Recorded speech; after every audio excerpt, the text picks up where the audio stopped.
savons tout le service, tout le grand bien que nous rendent ici ces véhicules venus de France, les tas de ferraille qu'on nous ramène de France, mais toute comparaison gardée, nous allons recevoir quelqu'un qui est tout aussi utile et à sa façon pour les Béninois. Il vit en France depuis 23 ans maintenant. Romain Dacosta, vous êtes président du Haut Conseil de la session France du Haut Conseil des Béninois de l'extérieur. Bienvenue, bonjour. Bonjour.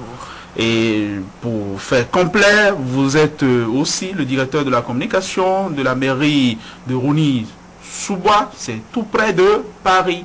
Et sur une carte de France, c'est juste dans la banlieue de Paris. Et ça fait longtemps que vous êtes là-bas et nous sommes heureux de vous accueillir ici. Merci beaucoup. Bienvenue à nouveau. Merci. Très bien. Ma première question, c'est que faites-vous à la session France du Haut Conseil des Béninois de l'extérieur? D'accord. D'abord, je salue tous vos auditeurs qui se lèvent matinalement pour vous écouter, pour vous regarder surtout. Et je salue aussi le travail que vous faites, qui est un travail donc de compétences et de professionnels. Merci. Je suis en France depuis 33 ans et pas 23 ans. 33 ans. Et pas 23 C'est bien ans. ça ne nous rajeunit pas. 1977. Voilà. Et je suis à la mairie de Rosny-sous-Bois depuis maintenant 29 ans. Ça fera 30 ans, donc dans 6 mois, que je suis à la mairie de Rosny-sous-Bois. C'est ma carrière, c'est ce que je fais en France principalement. Le Haut Conseil des Béninois de l'extérieur, c'est une petite épisode donc, dans ma vie, puisque je viens d'être élu il y a seulement 1 an pour la section France. Et le Haut Conseil des Béninois de l'extérieur est la seule association représentant les Béninois à l'étranger qui est reconnue par le gouvernement béninois par un décret et qui a pour rôle de servir de courroie de transmission entre la vie des Béninois de l'étranger, leur organisation et le gouvernement béninois. C'est une organisation qui est mondiale. Elle se trouve donc dans pratiquement tous les pays où les Béninois veulent bien se regrouper. Nous sommes en Angleterre, en France, en Allemagne, en Belgique, au Nigeria, en Côte d'Ivoire. Et notre président mondial, c'est M. Gabriel Kochofa, qui lui donc vit en Russie. Très bien, mais en même temps, il y a cette impression d'apathie, d'aphasie du Haut Conseil des Béninois de l'extérieur. Il y a eu des années, on a eu de vos nouvelles, c'était très présent en tout cas dans le vécu des Béninois, et depuis, on a l'impression que le soufflet est retombé. Non, je pense pas. Vous savez, il faut donner la chance. C'est juste une impression. Il faut donner la chance à toute organisation de grandir, de mûrir et de se rôder. Le Haut Conseil des Béninois a été créé en 1997. Ça fait 13 ans. Et en 13 ans, vous avez connu donc, toutes les péripéties qu'elle a connues. Il y a eu donc je crois, 2-3 phases. La phase donc d'apprentissage, la phase de renouvellement. Donc M. Kochofal maintenant n'est président que depuis 2005. Et notre dernière assemblée générale qui a renouvelé donc les présidents des sections est intervenue seulement il y a 1 an. Avec donc une nouvelle vision qui consiste à demander à chaque section, là où elle se trouve, de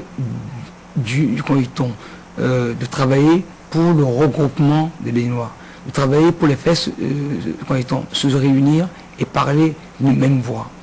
Nous avons eu notre dernière assemblée générale il y a 1 an, ici même donc au Bénin, à la Chambre de commerce.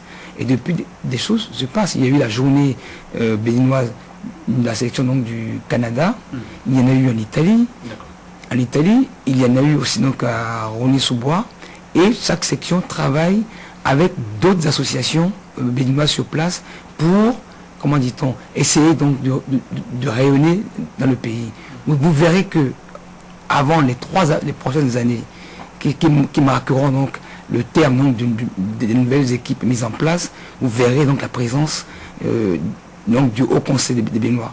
Il faut dire qu'il y a beaucoup de choses qui ont été faites par l'association, je dirais dans l'ombre, mais vous verrez bientôt que l'association se manifeste. Et d'ailleurs, il y a eu quand même ces derniers mois beaucoup de présence de notre président mondial sur nos chaînes, notamment dans le cadre donc, de la REPI, par exemple.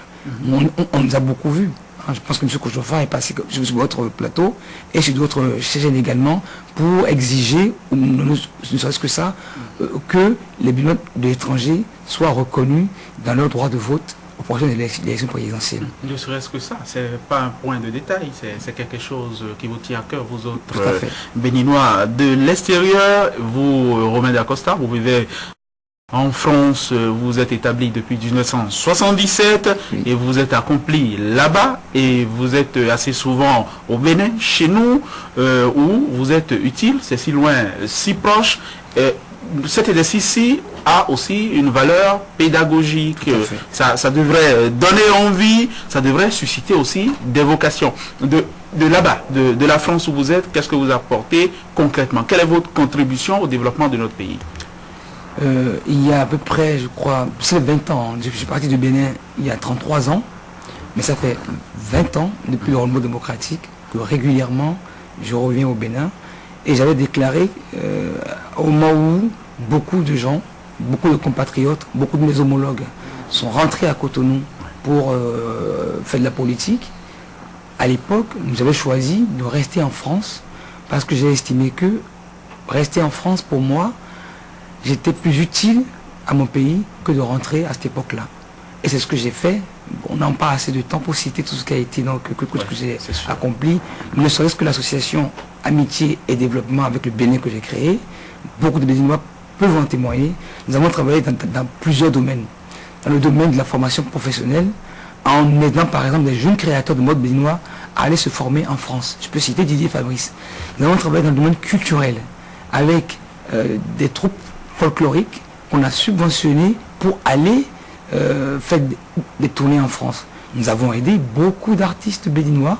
Vous avez vu Toon Stanislas, ça fait 20 ans que ADB, par mon intermédiaire, le soutient. Donc tout ce qu'a fait ADB par mon intermédiaire a par exemple débouché sur la coopération qui s'est établie entre la ville de Roné-sous-Bois et la ville de Cotonou.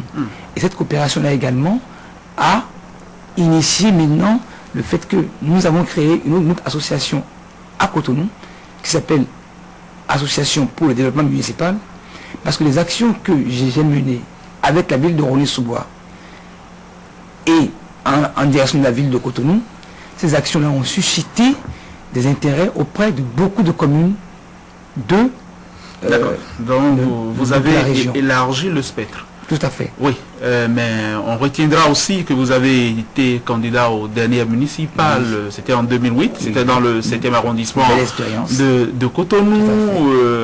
Oui, si c'était à reprendre, vous reprendrez. Est-ce que vous êtes candidat à quelque chose? Est-ce que, par cette interview aussi, vous profitez pour annoncer votre candidature à la présidentielle, par exemple? Non, je pense qu'il faut faire très attention quand on parle de la présidence d'un pays. Ne serait-ce même qu'un petit pays comme le Bénin, on ne peut pas se lever comme ça et décider qu'on est candidat. Ceux qui ont cette envie, si vraiment ils aiment le peuple, ils ont intérêt à bien réfléchir. Malgré tout le parcours que j'ai fait, qu'est-ce que j'ai prouvé d'autre? Les Béninois avec qui j'ai travaillé le reconnaissent. Les villes avec qui j'ai travaillé le reconnaissent. Mais ça représente quoi par rapport aux 7 millions de Béninois que nous sommes? Donc je pense qu'il faut respecter sa nation. On ne peut pas se déclarer comme ça candidat. Je soutiendrai bien sûr un candidat. Oui, on peut savoir. Je soutiendrai un candidat. Écoutez, le moment viendra très prochainement où je le déclarerai publiquement, mais je crois que je soutiendrai. Donc vous êtes désormais engagé en politique? Oui. Je pense que j'ai toujours été engagé politiquement. Parce que vous dites que vous avez franchi le pas. Après, vous menez une action pour le développement de votre pays, pour l'émancipation de vos pères, vous menez une action politique. Je pense que depuis 20 ans, je mène une action politique. Mais ça n'a pas été une action de politique politicienne. La politique n'a jamais été ma carrière. J'ai travaillé et à côté de cela, ce que je peux apporter dans mon travail à mes compatriotes, je l'ai fait. Maintenant, effectivement, je voudrais bien rentrer dans cette phase-là active de la politique, parce qu'à un moment donné, on se dit, bon, il y a des choses qu'on a envie que les gens fassent de cette manière, qui ne se font pas. Et je pense que oui, à un poste de conseiller municipal dans n'importe quel arrondissement de Cotonou ou d'un village, je pense que je serai plus efficace que d'être à côté et de donner donc des leçons.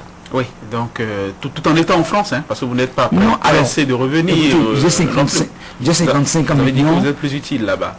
J'ai dit cela il y a 17 ans maintenant. Voilà, donc depuis ce moment-là, je crois que j'ai mis suffisamment de jalons, de choses en place pour me dire à 55 ans que, ayant fait le tour de la question en Europe, il est temps maintenant pour moi de revenir servir mon pays. Ok. Un dernier mot pour sortir de cet entretien, Romain Dacosta. Oui. Un appel à lancer.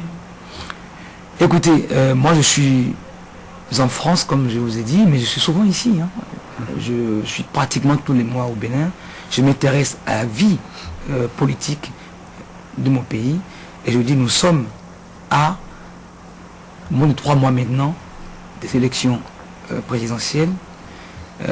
J'ai entendu autour de moi beaucoup d'interrogations de toutes parts. Je pense qu'il faut que nos hommes politiques les entendent pour pas que nous tombions dans des choses, dans des situations qui se produisent autour de nous. On sait que le génie béninois a toujours inventé le meilleur, mais ce n'est pas pour ça qu'il faut tirer sur la corde. Nous sommes à 2 mois et demi des élections. On n'est pas à l'abri du pire. Il faut maintenant que les politiciens entendent la voix du peuple. Et nous aussi, la diaspora, nous sommes là pour apporter notre voix. Si les choses continuent à traîner comme cela, eh bien, je pense que la diaspora sortira de plus en plus de son silence. On vous entendra et on vous verra de plus en plus, Romain Dacosta. Merci d'être passé. Nous autres sommes heureux, très heureux de vous avoir reçu. Nous n'avons pas hésité un instant, l'ombre d'un instant, parce qu'à travers vous, c'est toute la diaspora béninoise que nous recevons. C'est la Légion extérieure, c'est cette composante de la nation-là que nous avons voulu honorer à notre façon. Merci d'être passé et surtout transmettez nos bons mots aux centaines de milliers de Béninois qui vivent en Europe, en France, qui vivent à travers le monde et qui suivent, pourquoi pas tous les jours, Canal 3 Bénin, puisque nous sommes partout dans le monde. Je transmettrai donc vos messages à mon président mondial, M. Kochofa, et nous ferons en sorte pour que ce qui a été dit ici soit relayé au niveau donc, de toute la diaspora. Très bien, et ne manquez pas de nous accompagner. Merci Romain Dacosta, merci. Merci beaucoup. Excellente journée à vous. Merci. Et à bientôt. À bientôt.